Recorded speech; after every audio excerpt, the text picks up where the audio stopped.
ഈ 3 ലൈനുകളാണ് നമ്മൾ സ്കാൽപ്പിങ്ങിന് ഉപയോഗിക്കുന്ന ലൈനുകൾ കേട്ടോ. ഈ മുകളിൽ കാണുന്ന ഗ്രീൻ ലൈനാണ് നമ്മൾ എൻട്രി എടുക്കാൻ ഉപയോഗിക്കുന്ന മൂവിങ് ആവറേജ് 9. അതിൻ്റെ അടിയിൽ കാണിക്കുന്ന റെഡ് ലൈനാണ് നമ്മൾ വീണ്ടും എൻട്രി എടുക്കാൻ ഒന്നുകൂടി നമ്മൾ എൻട്രി എടുക്കാൻ പറ്റുന്നവർക്ക് എടുക്കാൻ പറ്റുന്ന ലൈനാണ്. അതിൻ്റെ സെൻട്രലായിട്ട് കാണിക്കുന്ന മൂവിങ് ആവറേജ് 14. ഏറ്റവും അടിയിൽ കാണുന്ന വെള്ള ലൈനാണ് മൂവിങ് ആവറേജ് 30. അതിൻ്റെ അടിയിൽ നമ്മൾ സ്റ്റോപ്പ് ലോസ് സെറ്റാക്കും. തൊട്ട് താഴെ വെക്കാതെ കുറച്ച് ഇറക്കി വെക്കുന്നതാണ് നല്ലത്. ചെറിയ ടൈം ഫ്രെയിമൊക്കെ ആണെങ്കിൽ അതിൻ്റെ താഴെ ക്യാൻഡിൽ ക്ലോസ് ചെയ്തിട്ട് ആ ക്ലോസ് ചെയ്ത ക്യാൻഡിലിൻ്റെ അടിയിലായിട്ട് സ്റ്റോപ്പ് ലോസ് സെറ്റാക്കുന്നതാണ് ഏറ്റവും നല്ലത്. ഇത് ട്രേഡിങ്ങിൽ ഏറ്റവും സിമ്പിളായിട്ടുള്ളൊരു വഴിയാണ്. ട്രേഡിങ്ങിൽ നമ്മളെപ്പോഴും ഏറ്റവും സിമ്പിളായിട്ടുള്ള ഏതെങ്കിലും വഴി ഉണ്ടോ അത് നോക്കുകയാണ് ഏറ്റവും നല്ലത്. ട്രേഡിങ് പഠിച്ച് പൂർത്തിയാക്കുക എന്നത് ഒരു പോസിബിളായ കാര്യമാണെന്ന് എനിക്ക് തോന്നുന്നില്ല. പഠിച്ചാലും തീരാത്ത മഹാസമുദ്രമാണ് ട്രേഡിങ്.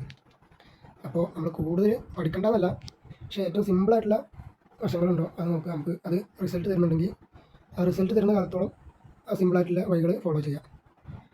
ഈ ടൂൾ സെറ്റാക്കാൻ വളരെ സിമ്പിളാണ് കേട്ടോ.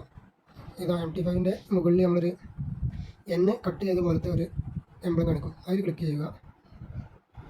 ഈ മെയിൻ ചാർട്ട് എന്നതിൻ്റെ നേരെ ഈ F+ എന്ന് കാണിക്കുന്ന അവിടെ ക്ലിക്ക് ചെയ്യുക.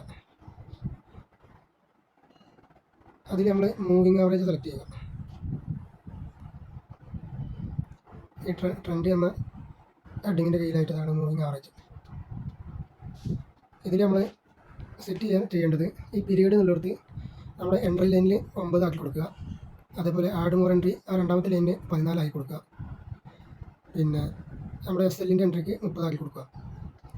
ഈ മെത്തേഡ് എന്നുള്ളിടത്ത് എക്സ്പാൻഷൻ തന്നെ കൊടുക്കുക. അപ്ലൈ ടു എന്നുള്ളത് ക്ലോസ് കൊടുക്കുക. കളർ പിന്നെ ഓരോരോ ആളുകളുടെ ഇഷ്ടത്തിനനുസരിച്ച് സെറ്റ് ചെയ്യുന്നതാണ്. ആ കളർ അനുസരിച്ച് ലൈൻ നമ്മൾ ഫോളോ ചെയ്യുക. ഇത്രയേ ഉള്ളൂ. സിമ്പിൾ സെറ്റപ്പാണ്. എല്ലാവരും ചെയ്തിട്ട് റിസൾട്ട് ഉണ്ടോ എന്ന് ടെസ്റ്റ് ചെയ്ത് നോക്കിയിട്ട് ഡെമോയിൽ ഒരു ദിവസമെങ്കിലും ടെസ്റ്റ് ചെയ്ത് നോക്കിയിട്ട് റിയൽ ട്രേഡ് ചെയ്ത് നോക്കുക. അപ്പോൾ എല്ലാവരും നമ്മുടെ ചാനലൊന്ന് സബ്സ്ക്രൈബ് ചെയ്യുക, ഷെയർ ചെയ്യുക.